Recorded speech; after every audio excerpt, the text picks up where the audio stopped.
Hello दोस्तों, magic kitchen में आपका स्वागत है। आज हम बनाने जा रहे हैं मैसूर पाक। अगर आप इस चैनल पर नए हैं तो वीडियो को लाइक करें और चैनल को सब्सक्राइब करें। वीडियो को शेयर करना ना भूलें।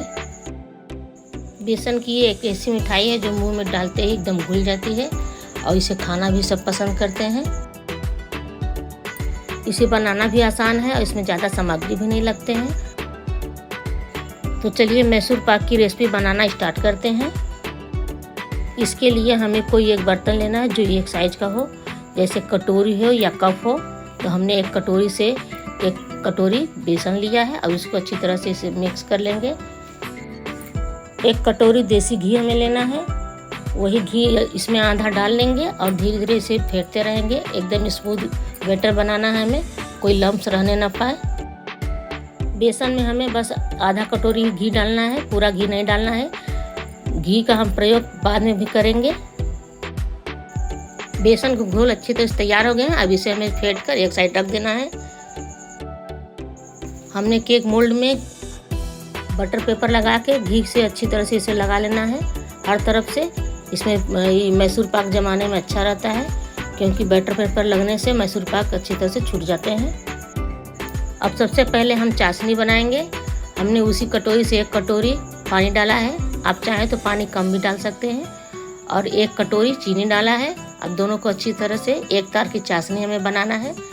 जब तक चीनी घुल रहे हैं इसे हमें तेज आंच ही करना है। चीनी अच्छी तरह से गल गए हैं। अब इसे हमें कुछ देर तक और पकाना है।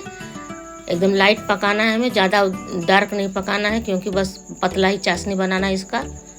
एक तार की, कम से कम एक तार की, इसे चिपचिपा होना चाहिए। हमने चाशनी को तेज आंच पे पकाया है।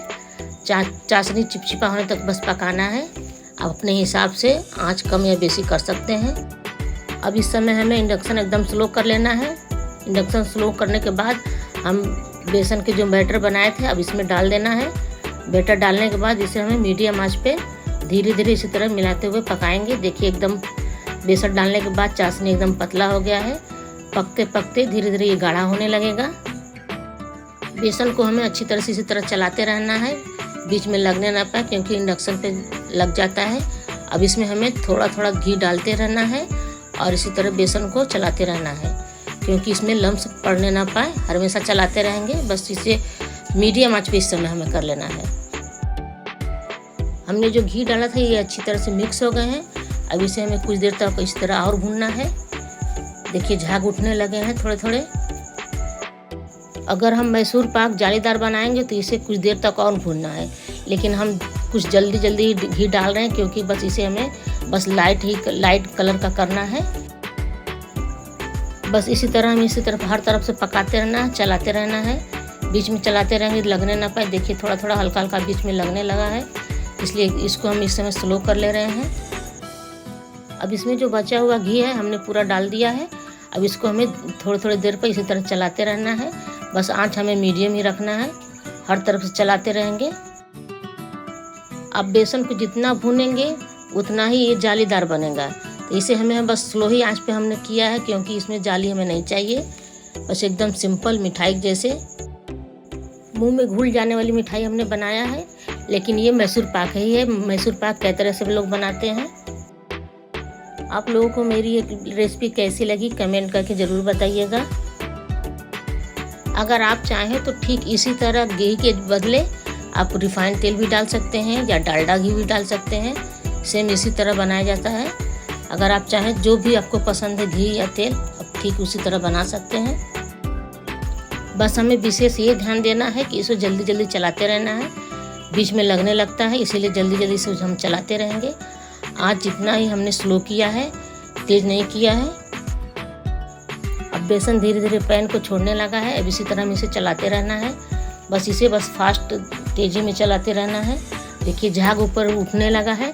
अगर आपको जालीदार चाहिए तो इसको तेज आंच पर पकाना पड़ेगा। बेसन को हम अच्छी तरह से इसी तरह चलाते रहेंगे जब तक कि पूरा अच्छी तरह से पक ना जाए, पैन को अच्छी तरह से छोड़ने न लगे।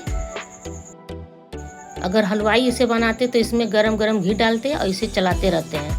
वो घी बहुत ज़्यादा डाल के और इसे खूब अच्छी तरह चला लेते हैं। जब ये अच्छी तरह से जम जाते हैं तो इसके सारे घी निकाल भी लेते हैं। हमने मैसूर पाक बनाने में चीनी और पानी एक बराबर लिया था। अगर आप चाहें तो पानी की मात्रा कम कर सकते हैं, इससे चाशनी बहुत जल्दी बन जाते हैं।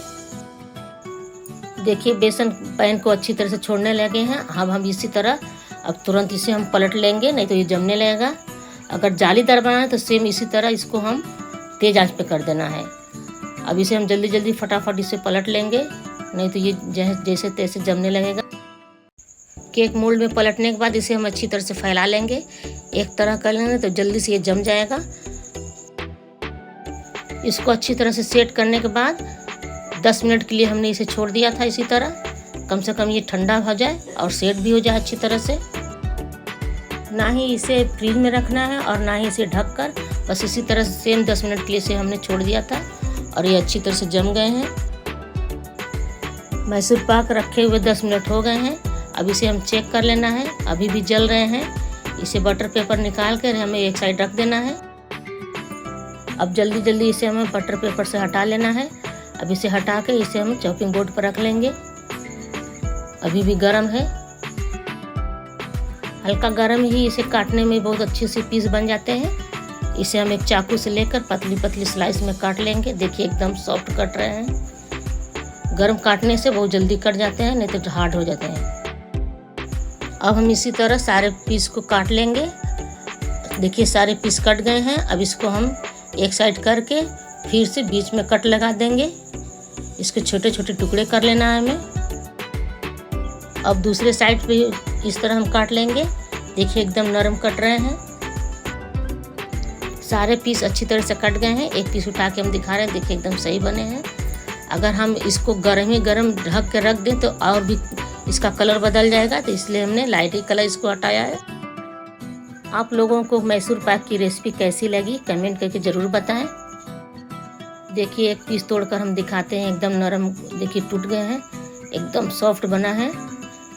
चाहे जितने टुकड़े कर दिए एकदम नरम मुलायम, मुंह में घुल जाने वाली मिठाई बनी है। दोस्तों आप लोगों को मैसूर पाक की रेसिपी कैसी लगी कमेंट करके ज़रूर बताइएगा। अगर आप इस चैनल पर नए हैं तो वीडियो को लाइक करें और चैनल को सब्सक्राइब करें। वीडियो को शेयर करना ना भूलें। Thank you.